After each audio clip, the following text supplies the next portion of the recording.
Christ, where there is no longer male nor female, bond nor free, Jew nor Greek, for all are one in Christ. And the reason he says that is because baptism, our new circumcision, is no longer for free Jewish males. Now it is for everyone. So, of course, this is not only for those who can believe, but also for their children, who the parents can have faith in proxy for. Yep. German, I can detect the presence of a good man on the line. You've been real patient. I was going to put you on the spot a little bit, but I'm not going to. I'm just going to say we need you in the Catholic Church. We need your fire. We need your joy. And please keep in touch with us. Our website's Catholic.com. And we just gave you, a ton of stuff. Tim always, offers up a minor tsunami Bible passages. But I hope you're blessed by it, and I want you to keep in touch. Okay, German? Okay, guys, thank you so much for your patience with me, too, answering my question and taking the time you guys did. I appreciate it. All right, take care, German. That was a very good call. This is Catholic Answers Live. We're taking questions only from non-Catholics today. Tim Staples continues to answer them. Let's go to Brad in Ashland, Ohio. Hello, Brad. Hey, Brad. How are you? Doing great, well. Sir. What's your question, sir? What's on your mind, Brad? I was wondering why the Catholic priests don't get married. Okay. Great question, Brad. And remember, I don't know if you're aware of this, Brad, but some Catholic priests are in fact married, both in the East and the West. In the Eastern rites in the Catholic Church, at least most of them, you have priests that are in fact married. A lot of folks don't know that.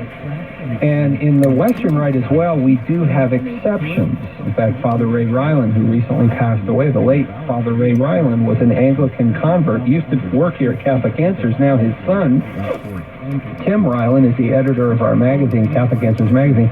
He was an Anglican priest who converted and was given permission by the Holy Father, Pope John Paul, now St. John Paul, to function as a priest, even though he was married. So there are Catholic priests that are married. But Brad, to answer your question specifically, the reason why the Church does have rules about priests, and commonly, especially in the Western Rite, priests are not married, is we take the recommendation of both Jesus and St. Paul. Now, note, Brad, this is not something that's dogmatic. This is a discipline in the Church. This is something that could theoretically change, though it ain't going to change. But this is something that goes all the way back to Jesus and St. Paul. In fact, Jesus in Matthew chapter 19, verse 12, in the specific context of calling the 12 apostles to give everything up and follow him, recommends celibacy. He says, to him who can take it, let him take it. Right? So, number one, we take the recommendation of Jesus in the context of ordained ministry. He recommends celibacy. And then, of course, St. Paul in 1 Corinthians chapter 7. If you read the whole chapter, beginning at verse 1 down, especially to verse 35, St. Paul recommends celibacy as well, and in particular in relation to the work of the Lord. He says the celibate has more time devoted to the work of the Lord. He's not divided like the married person who's divided between family and the work of the Lord. So the Church takes the wisdom of Jesus and Paul, and it has worked very well over the last 2,000 years. A what-making machine? A saint-making machine. Thanks, Brad. With that, we'll turn to Dave in Buffalo on Catholic Answers Live after these words.